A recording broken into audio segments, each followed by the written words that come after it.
Let's start there. Colorado, that's a statement win. I know that Utah had lost 5 in a row, but the way that it happened, and at least to me, said volumes about what Colorado could potentially be on the top end. So they win the game 49-24. And the score maybe wasn't indicative of the game because they got a couple of late scores. But I will just say, and I'll point out, you look up and they scored 49, really 42 with their offense because of a punt return for a touchdown. So a special teams touchdown. And then you look up there and you're like, they didn't even play great on the offensive side, and they're rolling up 42 offensive points against Utah, 49 total. That's pretty darn good. Shedeur Sanders was pedestrian at times early in the game, and yet you look up, and what is he? He's 73%, 340 yards, 3 touchdowns. So this team at their best is incredibly explosive on the offensive side. I thought that they did some really smart things on offense. I thought that they did some things that Utah had a ton of trouble with. One of the things that I really loved from what they did is that Shedeur manages the game well. You saw that on the 4th down play early in the game that ended up being the touchdown. He goes with kind of the double clap, the hard cadence, if you will, in order to draw Utah off sides. He gets the free play, and he immediately goes upstairs. If you're going to go later in the game on a 4th down, you're watching it right now on YouTube, that great catch by Travis Hunter. What does he do? He throws it to a high point. So, Shedeur does some incredibly smart things, and yet he would even tell you that he was off early in that game. A couple of turnovers, the pick on the very first throw, he dropped a snap, and yet you look up 30 of 31, 340, and 3 touchdowns. That's pretty remarkable for a game in which maybe you don't play your best. So you look up and Colorado scores 49. And then you realize that this defense was finally healthy. This defense, they weren't suffering from some of the injuries that the offense for Utah was suffering from. Is Utah what they should be right now? No, obviously. And that is born out of a number of injuries on the offensive side, and yet the defense is actually healthy. The defensive front played dominantly against BYU, an undefeated team, last week. Isaac Wilson actually, I thought, played his best game in the second half. And Colorado scores 49. The last time that Utah gave up 49 points was 2014 to Mariota's Oregon team. So, guys, Colorado's pretty freaking good. This is not the team that lost to Nebraska. This isn't even the team that lost to Kansas State. I think we have to leave room for the fact that this team has developed into a top-tier team. And at its best, Colorado is the best team in the Big 12 right now.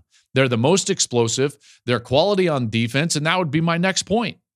This defense, led by Travis Hunter on the outside, who does get an interception in that game, is incredibly disruptive up front. That was not the case a year ago. And I mean, that's obvious. They lost the battle up front on almost all occasions last year. Both sides of the ball, offensively and defensively. And now this defensive front is active, they're disruptive, and then better yet, they're productive. And again, they were productive in this ballgame. 4 sacks for Colorado, 9 tackles for loss behind the line of scrimmage. And now you look up, and in their last 6 games, Colorado has 28 sacks. That's the 3rd most in college football, only behind Ole Miss and Boise State. And Boise State's actually played 1 more game within that time frame. So I think it's time to stop thinking about Colorado as a flash in the pan, as a PR stunt.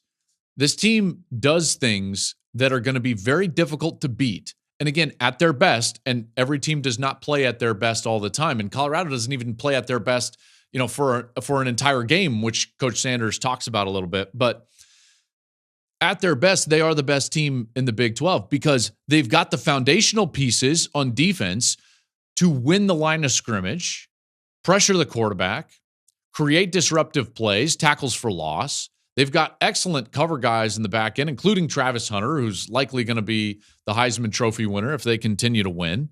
This is a team that is playing as good as anybody in the Big 12 and certainly deserves to be ranked, right there around that 12, 13 mark. I think higher than what the AP should rank them or did rank them.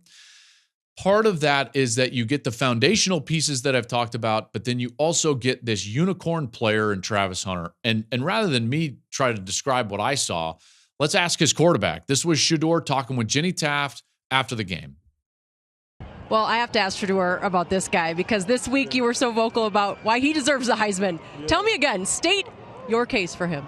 He's the best player in the country, hands down, no doubt. There's not a lot of guys that could do what he do on the offense and defense. So it's really tough to compare him to anybody else because I feel like if he was at a different program, they don't like us so much, they hate on us too. So it's real hard, and it makes me sad that they don't give a guy like him his credit because that's generational. It ain't going to happen again for a long time. That's right. Everything he said is dead on accurate. You might not like hearing it, but everything that Shedeur Sanders just said about Travis Hunter is absolutely right. He is the best player in the country. No one's going to do this in this generation, and maybe a few more to come, what he's doing. He played, again, 132 snaps. That's insane. He played 132 snaps in this one, coming off of a game at Texas Tech that he played 170 snaps. He's producing on both sides at a level that's probably going to get him into the finalist conversation for both the Thorpe Award for Best Defensive Back and the Blitnikoff Award for Best Wide Receiver.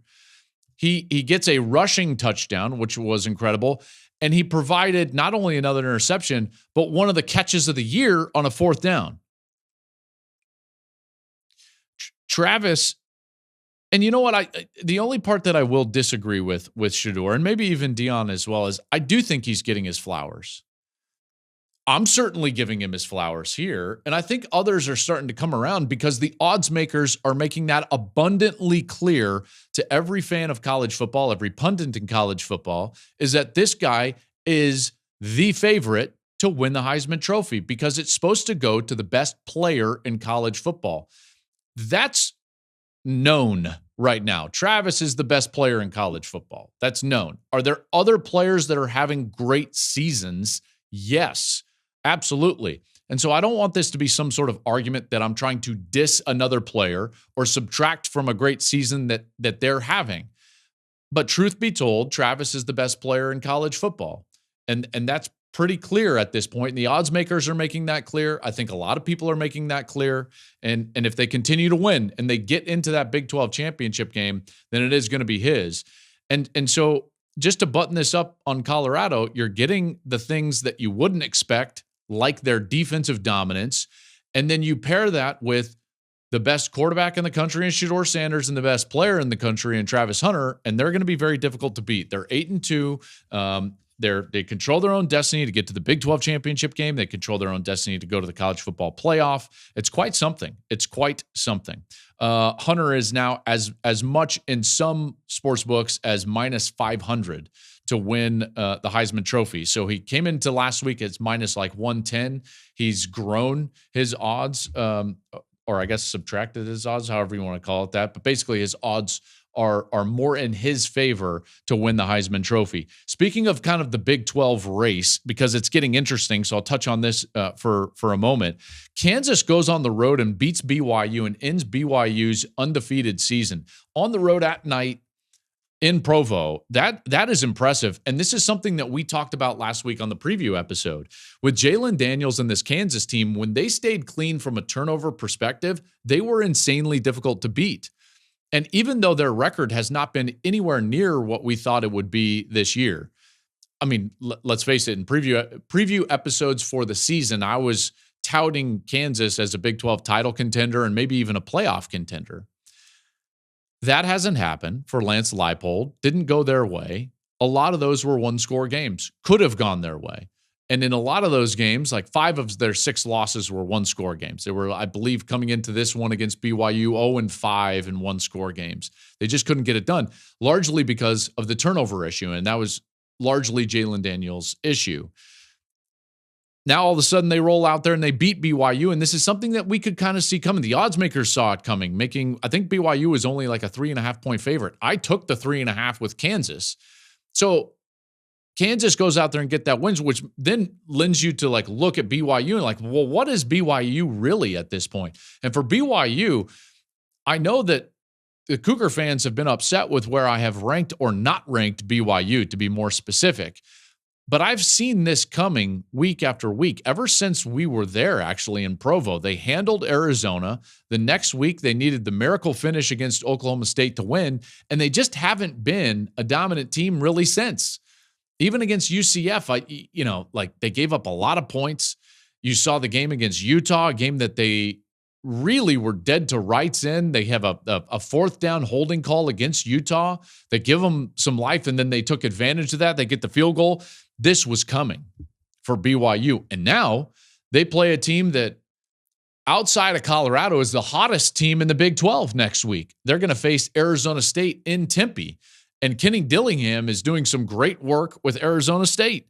Arizona State picked to finish dead last in the Big 12 this year. Dead last. And Kenny Dillingham, remember, he was the offensive coordinator for Dan Lanning in his first year at Oregon, and then he left to be the head coach at Arizona State. And they've had to deal with that entire cleanup from the previous regime, including some sanction issues and some program structural things that he's had to rebuild through. And now Arizona State is sitting here. They're 8-2. Just loving the development from Kenny Dillingham and Scattaboo out there, just getting it done. Now, he wasn't as productive as he's been previously in the season. Remember, 2 weeks ago, he didn't play. He was banged up, Scattaboo, their running back. And in this one against Kansas State, they went on the road and they got a win against Kansas State, which a lot of people did not think that they were going to do. But Scattaboo wasn't even his dominant self. 25 carries, only like 75 yards in that game. And so this team around Scattaboo is doing things that I think that surprise maybe even them this year. It's happening quickly at Arizona State. Credit Kenny Dillingham, because this guy has got them playing very hard. I like what they're able to do. And now all of a sudden they're ranked number 21 in the AP poll. They're going to face BYU in Tempe, and they control their own destiny. And the standings in the Big 12 look wild. BYU 6-1, Colorado 6-1. They're tied at the top. Iowa State sitting there with Arizona State tied for third at 5-2. So Arizona State controls their own destiny to get to the Big 12 championship game. Wild, man. I'm telling you, who would have predicted what has gone on in the Big 12? By the way, the bottom two teams of the Big 12 right now are Utah and Oklahoma State, which before the year you would have said those were going to be the best two teams in the Big 12. It's crazy. It's crazy. I think Arizona State has got a great chance to beat BYU. The trajectory of their seasons are going in the opposite direction. You've got BYU kind of trending downward while Arizona State is trending upward, and BYU better watch out, because all of a sudden they could be, a week after being undefeated and in the driver's seat, they could be on the outside looking in if all of a sudden they were to fall to the Sun Devils on Saturday in Tempe. Thank you for watching the Joel Klatt Show YouTube channel. And if you liked this clip, make sure to like it and subscribe to the channel, and you can stay up to date on all of my college football coverage.